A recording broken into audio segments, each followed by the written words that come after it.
নমস্কার বন্ধুরা, কেরিয়ার ইনসাইটের আপনাদেরকে স্বাগত।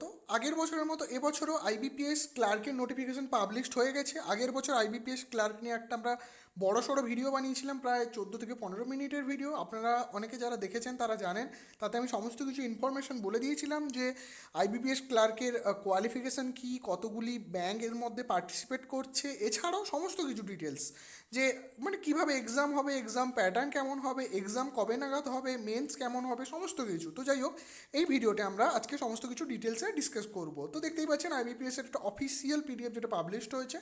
তো আইবিপিএস এর অফিসিয়াল ওয়েবসাইট আপনারা জানেন, আইবিপিএস এর অফিসিয়াল ওয়েবসাইট হচ্ছে www.ibps.in। তো এইখান থেকে আপনারা অ্যাপ্লাই করতে পারবেন। তো সবার আগে যেটা আপনাদেরকে বলে রাখি যে কোন কোন ব্যাংক এর মধ্যে রয়েছে। সবার আগে রয়েছে bank of Baroda, bank of India, bank of Maharashtra, Canada bank, central bank of India, Indian bank, Indian overseas bank, Punjab national bank, Punjab and Sindh bank, UCO bank and UBI, United bank of India. এর মধ্যে আপনারা জানেন এসবিআই থাকে না, এসবিআইয়ের আলাদা করে exam হয়, এসবিআইয়ের এর মধ্যে এক্সাম হয় না। এরপরে ইম্পর্টেন্ট জিনিসটি সবার আগে বলে দেওয়া যাক যে কবে থেকে কবের মধ্যে আপনারা অ্যাপ্লাই করতে পারবেন। অনলাইন রেজিস্ট্রেশন বা মডিফিকেশন যেটা স্টার্ট হচ্ছে 12ই জুলাই থেকে 1লা অগস্টের মধ্যে। তো এরই মধ্যে আপনারা অ্যাপ্লাই করতে পারবেন।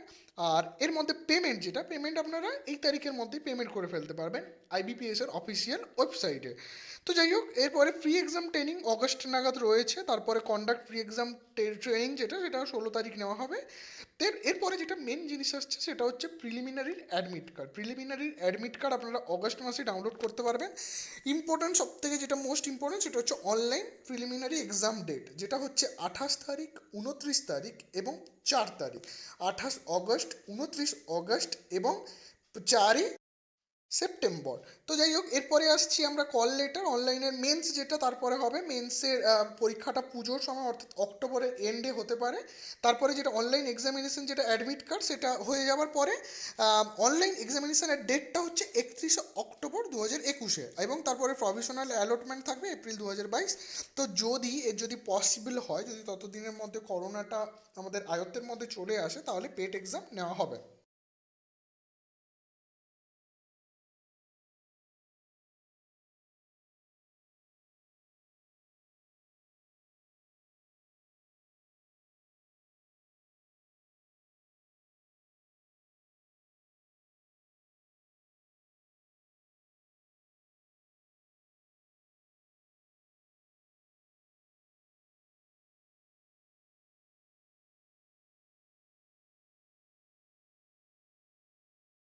তারা 10 বছর ছাড় পেয়ে যাবেন। তো এরপরে যেটা আসছে আপনার, যেটা কোয়ালিফিকেশান আপনাকে জাস্ট গ্র্যাজুয়েশন হতে হবে। গ্র্যাজুয়েশন পাস হতে পারে, অনার্স হতে পারে, কোনো রকম কোনো যায় আসে না। জাস্ট আপনি যে কোনোভাবে আপনি গ্র্যাজুয়েশন করে থাকলে আপনি এক্ষেত্রে অ্যাপ্লাই করতে পারবেন, যেটা এইসব গভর্নমেন্ট জবের ক্ষেত্রে সবথেকে প্লাস পয়েন্ট। কিন্তু এবারে যেটা কোশ্চেন আসছে যে এবছর যারা গ্র্যাজুয়েশন করছে তারা অ্যাপ্লাই করতে পারবে কি না। হ্যাঁ, তারা অ্যাপ্লাই করতে অবশ্যই পারবে, কিন্তু সেক্ষেত্রে একটা যেটা কোশ্চেন থাকছে সেটা হচ্ছে যেন ফাইনাল রেজাল্টটা ডিক্লেয়ার হয়ে যায় 1লা অগস্ট 2021-এর মধ্যে। যদি এই বছরে যারা গ্র্যাজুয়েশন দিচ্ছে তারাও অ্যাপ্লাই করতে পারবে, কিন্তু 1লা অগস্ট 2021-এর মধ্যে যেন অবশ্যই গ্র্যাজুয়েশনের যেন সার্টিফিকেট ডিক্লেয়ার হয়ে যায়, যেন মার্কশিটে লেখা থাকে যে 1লা অগস্টের আগে মার্কশিট বেরিয়ে গেছে, না হলে কিন্তু অ্যাপ্লাই করতে পারবে না। সো এরপরে আসছে একটা ইম্পর্টেন্ট জিনিস, যেটা হচ্ছে প্রিলি এক্সামিনের যে স্ট্রাকচারটা সেটা কীরকম হবে। যেটা ব্যাংকের স্ট্রাকচার যেরকম হয় সেরকমই থাকছে। ইংলিশ ল্যাঙ্গুয়েজে 30টা কোশ্চেন, 30 নাম্বার অর্থাৎ 1 নাম্বার করে। এবং হ্যাঁ, এক্ষেত্রে আইবিপিএসে যেটা হচ্ছে প্রত্যেকটা কিন্তু সেপারেট টাইম থাকে। এটা সব ক্ষেত্রেই হয়, ব্যাংকের এক্সামগুলোর ক্ষেত্রে টাইম আলাদা থাকে, কাট অফও আলাদা আলাদা কাট অফ তুলতে হয়। যেমন ইংলিশের ক্ষেত্রে 30টা কোশ্চেন, 20 মিনিটস টাইম থাকছে। নিউমেরিক্যাল এবিলিটি বা যেটাকে আমরা ম্যাথ বলি, সেটা 35টি কোশ্চেন, 35 নাম্বার, 20 মিনিটস টাইম থাকছে। এবং রিজনিং যেটা জিআই যেটাকে বলা হচ্ছে, সেক্ষেত্রে 35 মিনিটস, 35 কোশ্চেন, 35 নাম্বারের এবং 20 মিনিটস টাইম থাকছে। তো সব মিলিয়ে টোটাল 60 মিনিটের, অর্থাৎ 1 ঘন্টায় 100টা কোশ্চেন অ্যাটেম্প করতে হবে এবং কাট অফও সেরকম থাকে। এরপরে যেটা আমরা আসছি, দেখুন এখানে বলেও দেওয়া হয়েছে candidates have to qualify each of three test, অর্থাৎ তিনটে যে আলাদা আলাদা সাবজেক্ট রয়েছে সেক্ষেত্রে আপনাকে পাস করতেই হবে এবং আলাদা কাট অফ মার্ক কিন্তু রাখতেই হবে। অর্থাৎ আপনি ধরুন ইংলিশে খুব ভালো, ইংলিশ পাস করে গেলেন, নিউমেরিক এবিলিটি অর্থাৎ ম্যাথে আপনার কমে গেল, কোনো রকমের টেনে টুনে পাস করলে আর হবে না, আপনাকে কাট অফটা কিন্তু ক্লিয়ার করতেই হবে।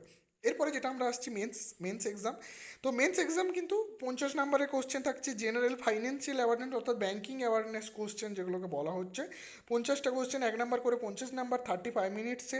জেনারেল ইংলিশ 40 নম্বরের, 40টা question 35 minutes. Reasoning and computer aptitude অর্থাৎ আপনার যেটা জিআই তার সঙ্গে কিন্তু কম্পিউটারেরও নলেজ কোশ্চেন এখানে থাকবে। 50টা কোশ্চেন 60 নাম্বার। এর ক্ষেত্রে যেটা হয় কম্পিউটারের যেসব কোশ্চেনগুলো হয় ওগুলো হাফ নাম্বারের থাকে, অর্থাৎ দুটো কোশ্চেন ঠিক করতে পারলে 1 নাম্বার। তো এক্ষেত্রে 45 মিনিটস টাইম থাকছে এবং লাস্টে থাকছে ম্যাথ, যেটা মোস্ট ইম্পর্টেন্ট, যেটা হচ্ছে 50টা কোশ্চেন 50 নাম্বার 45 মিনিটস। তো টোটাল দেখা যাচ্ছে টোটাল সব মিলিয়ে কোশ্চেন হচ্ছে 200টা কোশ্চেন, সরি 200 নাম্বার, 190 190টা কোশ্চেন এবং টাইম আপনার থাকছে 160 মিনিট। তো আপনি এটা দুটো ল্যাঙ্গুয়েজে দিতে পারবেন, এক হচ্ছে ইংলিশ আর দুই হচ্ছে হিন্দি, অর্থাৎ আপনাকে এইদার ইংলিশ আর আপনাকে হিন্দিতে আপনাকে আপনাকে মেথডটা চুজ করতে হবে, ল্যাঙ্গুয়েজ মেথড। আর এরপরে যেটা আসছি রং অ্যান্সারের ক্ষেত্রে যেটা হয় সবসময় 0.25 অর্থাৎ 4টা কোশ্চেন 1/4 অর্থাৎ 4টা কোশ্চেন ভুল করলে আপনার 1 নাম্বার করে কাটা যাবে। এটা এটা কিন্তু সব ক্ষেত্রেই হয়, এটা আপনারা জানেন। আচ্ছা, এরপরে একটা যেটা ইম্পর্টেন্ট জিনিস যেটা আপনাদের বলে রাখা দরকার, অনেক এক্সামে যেটা দেখা যায় যে প্রিলি এক্সাম তার সঙ্গে মেন্স এক্সাম তার সঙ্গে ইন্টারভিউ সমস্ত কিছু মিলিয়ে কম্বাইন্ড করে ফাইনাল যে মেরিট লিস্ট সেটা কিন্তু বের করা হয়, কিন্তু এক্ষেত্রে কিন্তু সেটা হচ্ছে না। এক্ষেত্রে যেটা যেটা অনলাইন আপনার মেন্স এক্সামিনেশন হবে সেটাই কিন্তু আপনার ফাইনাল মেরিট লিস্টের জন্য কাউন্ট করা হবে, অর্থাৎ অনলাইন মেরিট লিস্ট থেকে, সরি যেটা যেটা মেরিট লিস্ট যেটা বেরোবে সেটা কিন্তু মেন্স এক্সাম থেকে আপনার কিন্তু ধরা হবে। এটা আপনারা খেয়াল রাখবেন। প্রিলিটা জাস্ট শুধুমাত্র ছাঁটাই করার জন্য যেটা হয়, যেটা এতজন পরীক্ষা দেয় সেটার জন্যই জাস্ট প্রিলি এক্সামটা, ঠিক আছে। আচ্ছা, এরপরে যেটা বলবো এটা আপনারা জানেন, তা সত্ত্বেও আমি বলে রাখছি যে আপনাকে কিন্তু যখন আপনি এক্সাম দিতে যাবেন তখন কিন্তু আপনাকে একটা ভ্যালিড আইডি প্রুফ রাখতে হবে। সেটা আধার কার্ড হতে পারে, ভোটার কার্ড হতে পারে, প্যান কার্ড হতে পারে, ড্রাইভিং লাইসেন্স হতে পারে, যে কোনো কিছু হতে পারে, কিন্তু আপনাকে একটা রাখতে হবে। আর এখানে একটা যেটা বলা হচ্ছে দেখুন, ration card and learner driving licence. এবারে যারা ড্রাইভিং লাইসেন্স সম্পর্কে জানেন তারা জানেন যে ড্রাইভিং লাইসেন্সের শুরুতে একটা লার্নার লাইসেন্স দেওয়া হয়, তারপরে ফাইনাল ড্রাইভিং লাইসেন্স আসে। তো আপনি কিন্তু লার্নার লাইসেন্স নিয়ে কিন্তু সেখানে যেতে পারবেন না, আপনাকে ফাইনাল ড্রাইভিং লাইসেন্স নিয়েই কিন্তু যেতে হবে, ঠিক আছে। এটা কিন্তু আপনারা মনে রাখবেন, লার্নার নিয়ে কিন্তু আপনি এক্সাম হলে যেতে পারবেন না। আপনি আধার নিয়ে যেতে পারেন, ভোটার নিয়ে যেতে পারেন, সেগুলো নিয়ে গেলেই চলবে, লার্নার নিয়ে যাওয়ার কোনো দরকারই নেই। আচ্ছা, এরপরে যেটা বলবো, যেটা করোনা সিচুয়েশানে যেগুলো নতুন নতুন এসছে এগুলো আপনারা জানেন, এগুলো নতুন নিয়ম যে আপনাকে মাস্ক, গ্লাভস, আপনাকে transparent water bottle, hand sanitizer একটা 50 ml একটা পেন এবং এক্সাম রিলেটেড যেসব ডকুমেন্ট যার মধ্যে কল লেটার রয়েছে, অ্যাডমিট কার্ড যেটা আপনার আইডি প্রুফ রয়েছে, ফটোকপি আইডি একটা ফটোকপি লাগবে, এইসব আপনাকে নিয়ে যেতে পারবেন। আর যদি আপনার স্ক্রাইব থাকে তাহলে স্ক্রাইবকে ফিল করে তার সঙ্গে তার যে ফটোগ্রাফ সেটা নিয়ে যেতে পারবে। তো করোনার মুহূর্তে এই কয়েকটা জিনিসে ছাড় দেওয়া হয়েছে, তো এগুলো আপনি সঙ্গে ক্যারি করতে পারবেন এক্সামের ভেতরে।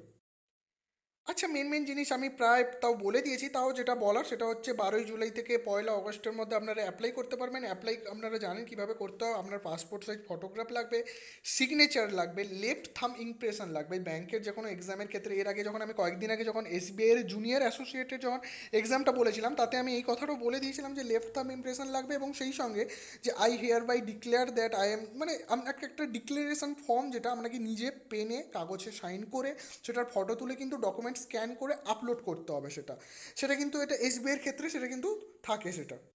এবং এক্ষেত্রে অর্থাৎ আইবিপিএসের ক্ষেত্রে এই জিনিসটা থাকছে, যেটা দেখুন 4 নম্বরে বলা হয়েছে যে I hereby declare that all the information submitted by me in the application form is correct, true and valid.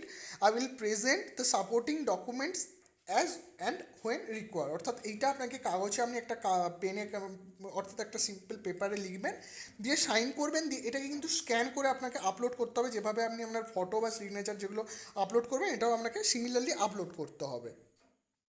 আচ্ছা, এরপরে যেটা আসছে একটা ফাইনাল জিনিস, যেটা হচ্ছে আপনার কত টাকা পেমেন্ট লাগছে অ্যাপ্লিকেশনের ক্ষেত্রে। যদি আপনি SC ST PWD ক্যান্ডিডেট হন তাহলে আপনাকে 175 টাকা দিতে হবে, যার মধ্যে GST ইনক্লুড রয়েছে।